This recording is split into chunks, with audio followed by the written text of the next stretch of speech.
Hey guys, I'm Adam from the Utopia of Nerd News. And I'm Sarah. Today we'll be reviewing the 1974 version of The Great Gatsby, starring Robert Redford.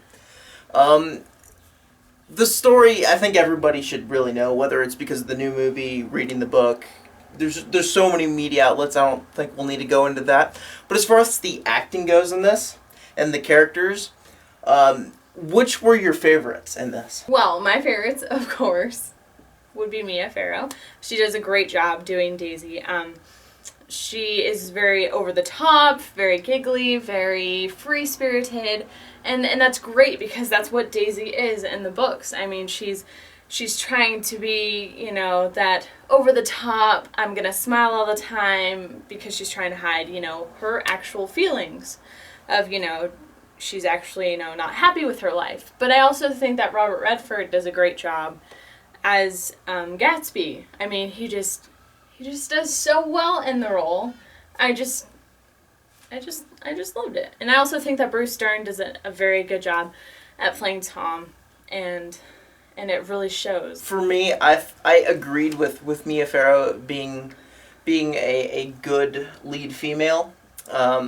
She definitely showed a lot more character depth than in the newer one. Yes. Robert Redford, I will agree, he really fit the role. He looked the part. He looked like the kind of, quote, perfect male they were trying to build, right? And like you said, he's very good. I like the parts between he and Mia Farrow, yes, with their kind of awkward scenes. Mm-hmm. Those were really good. They were excellent. And they kept the mystery going. Yes. They didn't kind of ruin it by telling you too much. Just one of the major problems we had with the newer one was it just, they told you too much. And in this one, they tell you just enough to get you by and to keep you thinking about, well, what's he really into? What's his job, what is going on, instead of, oh, we're going to tell you everything that's going on, just so you don't have to think. As far as Tom in this one, I thought he was alright. He wasn't that great. He didn't do a great job at kind of imposing his will as the alpha male kind of figure. He was alright. It's kind of like how I thought with Leonardo DiCaprio as Gatsby. He's passable. My favorite, though, in this entire one was the mechanic guy. George. He was amazing in this movie. Amazing. He had by far the most emotional value, I guess. The scenes that drew you in and made you feel the feels. He was definitely the best at that. You could see it in his eyes that he knew what he was doing in this role, and he was the role. He was the best part of this entire movie.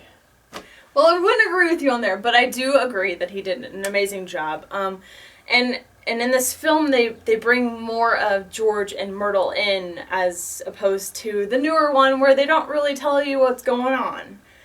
They're just like, these are the side characters, that's the other couple, who cares? Right. Because their story doesn't matter. But it does, it matters so much. Because, it's one of the main plot twists that happen.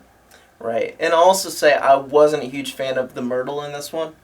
I found her a horrible actress, ugly, and kind of whiny. So yes, we really enjoyed the actors and the actresses in this one.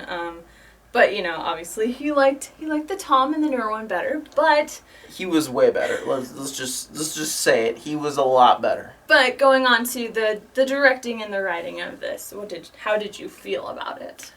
I thought it was pretty good. I thought, for the aging, this movie is nearly 40 years old, around that. It looked good. It did. It doesn't take you out of the experience. You can watch it today and it still holds up. Mm-hmm. A lot of reason because it's not a CGI-driven movie like a lot of movies are nowadays. And they weren't hokey with the things that they did. They were realistic about it. Yep. They didn't have fake water everywhere. They didn't have all these kinds of things. So it still holds up, even if their camera quality is lower because they don't have the modern high-def cameras and all those kinds of things. you don't think about it once the story gets going. It's good. It's one of those classics. It's solid. It's a classic. It's not the greatest movie ever. No. It's all right. You know, it's a good movie. It's not going to change your life. It's not this legendary movie that people are going to talk about forever, because they haven't, obviously. But it's a solid movie. It's better than the newer one. Yeah, I will agree with you there. As I agree with. There's no dubstep. There's no dubstep. There's no dubstep.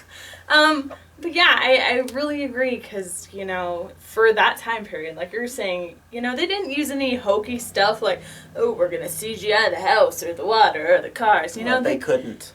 Well, they couldn't, but for that time, you know, for having that long of a movie, I mean, just to keep you in it, and it holds very, very closely to the book, which the newer one did slightly.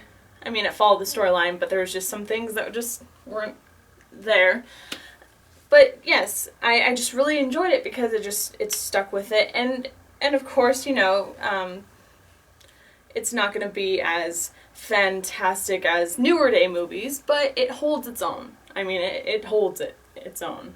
I would definitely recommend this to people who like the good version of the movie. Yes. For people who have also read the book, The Great Gatsby, it holds, like I said, true to the story and what's going on with it. There's not too much that, you know, diverges from the book. So that's a good thing if you like movies and stuff that hold true to the books or whatever. So yeah, I would definitely recommend it for, you know, you Great Gatsby fans. And I would also recommend it to people who don't mind older movies. Just so you know, it's not old enough to where it's in black and white. It's still in color. Right. At least this version is. Yeah. This is the third version. Yes.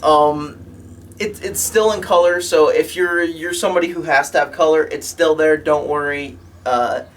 I'll just recommend it to people who want to see the better version of the story, the better storytelling. Right. And, you know, like the 70s, they had the weird music, the dun-dun, what's going to happen. I mean, it's not for people who are like, oh, I love the soundtracks in movies. I mean, it's, you know, it's 70s movie they have stuff. A hokey kind of sound effects and things that are dated now as far as that goes. Like I said, it's not a perfect movie. It's right. Not like going back to watch the original Star Wars trilogy, but definitely better than the modern one. For emotion, me, for you, for anyone with a brain. We just enjoyed it a lot better. So, if you enjoyed this, go ahead and like it. If you haven't watched the review of the newer Great Gatsby movie, we encourage you to watch it. And we'll throw a link up somewhere. Yeah. We encourage you to watch it. And we hope that you enjoy it. You know, if you like it, like it. Also, tomorrow I will be doing a book review on The Great Gatsby, so please stay tuned for that. And please stay tuned for all of our other videos as well. We will see you later.